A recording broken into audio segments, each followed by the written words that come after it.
जय माता दी दोस्तों, आपके अपने चैनल धर्म साधना में आपका बहुत बहुत स्वागत है। माँ भगवती दुर्गा की कृपा आप और आपके पूरे परिवार पर सदा सर्वदा बनी रहे। दोस्तों, जैसा कि आप सभी जानते ही हैं कि कल पुष्य नक्षत्र है। कल 8 जनवरी को पूरे दिन और पूरी रात्रि पुष्य नक्षत्र रहेगा और रविवार के दिन पुष्य नक्षत्र है, तो विशेष संयोग है। ये रवि पुष्य योग कहा जाता है और रवि पुष्य योग में अगर हम कोई भी कार्य करते हैं तो निश्चित ही हमें उसमें सफलता की प्राप्ति होती है और सुख समृद्धि की प्राप्ति होती है। तो रवि पुष्य योग को एक बहुत ही महान और बहुत ही शुभ योग माना गया है। और जैसा कि अक्सर आप लोगों के प्रश्न आते हैं कि पति पत्नी के रिश्ते बहुत अधिक खराब हैं, परिवार में बहुत अधिक कलह क्लेश रहता है, या फिर दाम्पत्य जीवन में बहुत अधिक परेशानियां रहती हैं, जैसे कि पति पत्नी में आपस में बनती ही नहीं है। बहुत सारे उपाय कर लिए लेकिन कोई भी फायदा नहीं होता है। और कई लोगों के प्रश्न आते हैं कि पति को उनके कार्यों में सफलता नहीं मिलती है। तो ऐसे में आज की वीडियो में कुछ बहुत ही अचूक उपाय आपसे शेयर करने वाली हूँ। इन उपायों को अगर आप आज करते हैं, रवि पुष्य योग में करते हैं, जैसे कि आज भी कर सकते हैं आप, और आगे भी जब रवि पुष्य योग आएगा तब आप इस उपाय को दोबारा कर सकते हैं। तो इन उपायों को नियमित तौर पर पुष्य नक्षत्र में पुष्य योग में करने से आपके घर में सुख समृद्धि भी आती है, दाम्पत्य जीवन भी मधुर होता है, पति को सफलता की भी प्राप्ति होती है, बच्चों की और पति की आयु लंबी होती है, घर में सुख समृद्धि और अच्छे स्वास्थ्य की प्राप्ति होती है। मतलब जो परेशानियां आपके घर में रहती हैं, पारिवारिक कलह क्लेश होता है और बीमारियां बनी रहती हैं या आर्थिक तंगी बनी रहती है, इन सभी परेशानियों से आपको मुक्ति मिल जाएगी। तो बहुत ही छोटे छोटे उपाय हैं, प्रत्येक महिला को ये कार्य जरूर करना चाहिए। सुहागिन महिलाओं को तो विशेषकर आज के दिन जब भी पुष्य नक्षत्र आता है इस उपाय को जरूर करना चाहिए। क्या करना है आपको, ये सभी जानकारी आपको आगे वीडियो में शेयर करने वाली हूँ, तो वीडियो को पूरा जरूर देखिए। और हाँ, अगर आपको वीडियो अच्छी लगती है तो वीडियो को लाइक तो जरूर ही किया करें, क्योंकि आपके लाइक्स, आपके कमेंट्स मेरे लिए बहुत महत्वपूर्ण होते हैं। ये एकमात्र जरिया है जिनसे मुझे पता चलता है कि आपको ये वीडियो अच्छी लगती है और आपके लिए ये वीडियो उपयोगी है। तो अगर वीडियो अच्छी लगती है तो लाइक तो जरूर ही किया करें। इसके साथ ही कमेंट बॉक्स में माता रानी के नाम का जयकारा भी जरूर लगाएं, इससे आपको सकारात्मक ऊर्जा की प्राप्ति होती है। और अगर आपका कोई भी सुझाव हो, कोई भी प्रश्न हो या कोई विशेष वीडियो देखना चाहते हैं तो उसके लिए भी कमेंट बॉक्स में जरूर लिखें। और चैनल पर पहली बार आए हैं, अगर अभी तक आपने चैनल को सब्सक्राइब नहीं किया है तो आज की वीडियो अगर आपको अच्छी लगे तो चैनल को सब्सक्राइब जरूर कर लीजिए और बेल बटन को भी प्रेस कर लीजिए। तो इससे ये होगा कि इस चैनल पर जो नई वीडियो अपलोड होंगी उनकी नोटिफिकेशन आपको सही समय पर प्राप्त होगी। तो बात करते हैं उपायों के बारे में। तो सबसे पहले तो ध्यान दीजिए कि ये उपाय आप पूरे दिन में कभी भी कर सकते हैं, मतलब सुबह से लेकर शाम तक कभी भी आप ये उपाय कर सकते हैं। पूरे दिन पुष्य नक्षत्र है तो बिल्कुल भी परेशान ना हो कि किस समय करना है।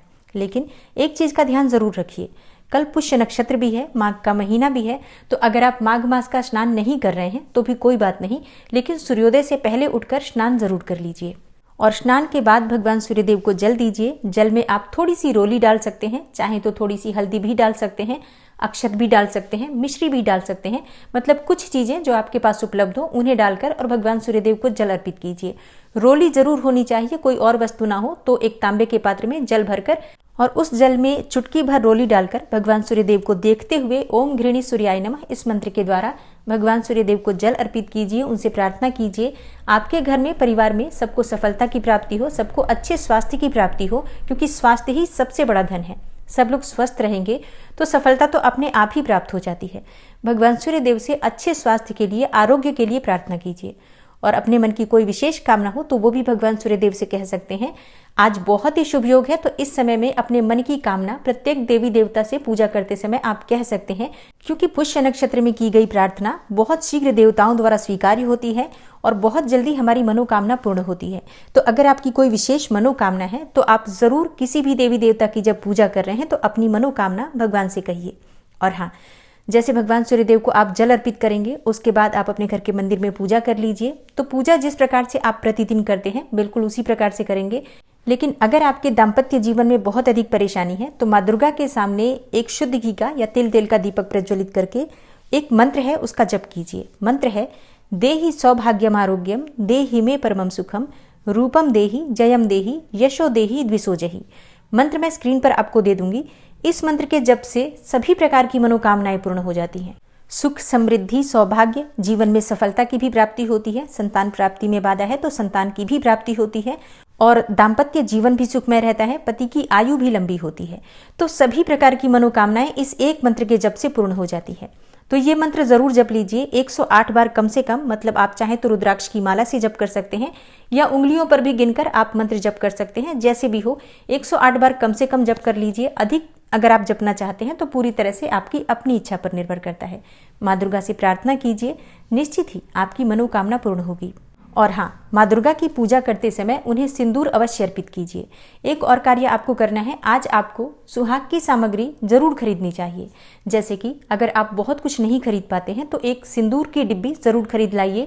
पीला सिंदूर जो माँ दुर्गा को अर्पित किया जाता है वही सिंदूर खरीदिए, और लाल बिंदी ले आइए और ये दोनों चीजें माँ दुर्गा को अर्पित कीजिए।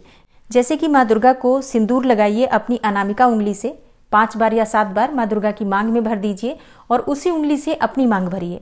उस डिब्बी को संभाल कर रखिए। आप हमेशा उसमें से अगर सिंदूर लगाते रहेंगे, जैसे कि कभी कभी कोई शुभ दिन आता है तो पीला सिंदूर आप लगा सकते हैं, या फिर आप शुक्रवार को भी लगा सकते हैं। अगर शुक्रवार के दिन पीला सिंदूर लगाते हैं तो इससे सौभाग्य में वृद्धि होती है और पति को सफलता की प्राप्ति होती है। तो आप पीला सिंदूर माँ को अर्पित करके वो डिब्बी संभाल कर और हमेशा उसका प्रयोग कर सकते हैं। इसके अलावा लाल बिंदी जो आप लेके आए हैं उसमें से भी एक बिंदी माँ को लगाइए, बाकी बिंदी आप लगाइए। तो इससे माँ अखंड सौभाग्य का वरदान आपको देती हैं। तो ये कार्य प्रत्येक सुहागिन महिला को आज जरूर करना है। और घर से नकारात्मक ऊर्जा दूर हो, घर से कलह क्लेश दूर हो, बीमारियां दूर हो, घर में माँ लक्ष्मी का स्थिर वास हो, इसके लिए घर के मुख्य द्वार पर दोनों तरफ स्वास्तिक बनाइए। और हाँ, जब आप स्वास्तिक बनाएंगे तो ध्यान रखिए हनुमान जी का जो सिंदूर होता है, पीला वाला सिंदूर, वो सिंदूर आपको लेना है। थोड़ा सा घी मिला दीजिए उसमें, या फिर आप चाहें तो तिल तेल मिला सकते हैं। और घर के मुख्य द्वार के दोनों तरफ आपको अपनी अनामिका उंगली से स्वास्तिक बनाना है। और इसके बाद इस स्वास्तिक का पंचोपचार विधि से पूजन करना है, जैसे कि धूप दीप अर्पित करके और पूजा कर लीजिए। माँ लक्ष्मी का स्वरूप मानकर, भगवान गणेश का स्वरूप मानकर आप पूजा करेंगे इस स्वास्तिक का। इससे हमेशा आपके घर में शुभता बनी रहती है, सकारात्मक ऊर्जा का घर में आपके वास रहेगा और किसी भी प्रकार की नकारात्मक ऊर्जा आपके घर में प्रवेश नहीं करेगी। किसी की बुरी नजर, किसी की बद्दुआ, कोई भी तंत्र मंत्र का प्रभाव समाप्त हो जाएगा अगर आप आज ये कार्य कर लेते हैं तो ये कार्य जरूर कर लीजिए। इससे परिवार की सुरक्षा होती रहेगी और घर में बरकत भी बनी रहेगी, आर्थिक तंगी भी दूर होगी। और हाँ, पति और परिवार की हमेशा सुरक्षा होती रहे, हर प्रकार के संकटों से उनकी रक्षा हो। किसी भी प्रकार का एक्सीडेंट का कई बार डर रहता है, या कई बार कुछ लोगों को बार बार एक्सीडेंट्स होते रहते हैं या बीमार पड़ते रहते हैं लोग। अगर इस प्रकार की परेशानी है या नहीं भी है तो इनसे सुरक्षा के लिए ये कार्य आपको करना है। आज परिवार के हर सदस्य के हाथ में कलावा जरूर बांधना है। कलावा आप लेकर आ सकते हैं आज चाहे तो, या फिर पहले से भी पड़ा हुआ कलावा है तो भगवान के सामने उसे अर्पित कर दीजिए और फिर सबके हाथ में बांध दीजिए। पूरे दिन में कभी भी आप ये उपाय कर सकते हैं। परिवार में कोई बच्चा हो, बड़ा हो, बुजुर्ग हो, जो भी आपके घर में सदस्य हैं, आप स्वयं भी अपने हाथ में कलावा जरूर बांधिए। इससे परिवार की हर प्रकार के संकट से, तंत्र मंत्र से, किए कराए से सबसे रक्षा होती है। तो ये कार्य आपको जरूर करना है आज। आर्थिक तंगी को दूर करने के लिए गाय को गुड़ और रोटी दीजिए। तो रोटी बनाकर उसके ऊपर घी लगाकर और फिर आप गुड़ रखकर उस रोटी पर और किसी गाय को खिलाइए अपने मन की कामना करते हुए। तो निश्चित ही आपकी मनोकामना भी पूर्ण होती है और घर में सुख समृद्धि भी बनी रहती है, जीवन में सफलता की भी प्राप्ति होती है। तो ये भी कार्य आपको आज जरूर करना है। आप रोज ही करते होंगे लेकिन आज जरूर कर लीजिए। और अगला उपाय है तुलसी की पूजा। रविवार के दिन तुलसी की पूजा नहीं होती है, मतलब हम जल नहीं अर्पित करते हैं, लेकिन आज रवि पुष्य योग है। वैसे भी रविवार के दिन मैं हमेशा बताती हूँ आप जल मत अर्पित कीजिए, लेकिन दीप दान जरूर करना चाहिए। मतलब तुलसी को स्पर्श नहीं करना है, तुलसी के गमले के पास दीपक प्रज्वलित जरूर करना चाहिए रविवार के दिन भी। तो तुलसी के गमले के पास शुद्ध घी का दीपक प्रज्वलित कीजिए और अपने मन की कामना करते हुए 2 लौंग उस दीपक में डाल दीजिए। माँ तुलसी से प्रार्थना कीजिए, भगवान श्री हरि विष्णु से प्रार्थना कीजिए। निश्चित ही आपके मन की कोई भी कामना हो, चाहे दाम्पत्य जीवन को सुखमय बनाना चाहते हो, संतान की प्राप्ति की कामना हो, संतान की सुरक्षा की कामना हो, अपने सौभाग्य की कामना हो, घर में हमेशा सुख समृद्धि बने रहे ऐसी कामना हो, कोई भी मनोकामना हो, माँ तुलसी से, श्री हरि विष्णु से प्रार्थना करने से निश्चित ही वो पूर्ण होती है। तो विश्वास से इन उपायों को कीजिए। देखने में बहुत छोटे लग रहे हैं, लेकिन आज का दिन इतना श्रेष्ठ है कि इन छोटे छोटे उपायों से भी आपके जीवन में बड़ा परिवर्तन आ सकता है। तो आशा करती हूँ कि आज की वीडियो से आपको लाभ अवश्य होगा। और हाँ, गुरु पुष्य नक्षत्र से संबंधित और भी बहुत महत्वपूर्ण वीडियो चैनल पर अपलोड हैं, तो उन्हें भी आप जरूर देख लीजिए। मिलती हूँ मैं आपसे अगली वीडियो में, तब तक के लिए नमस्कार।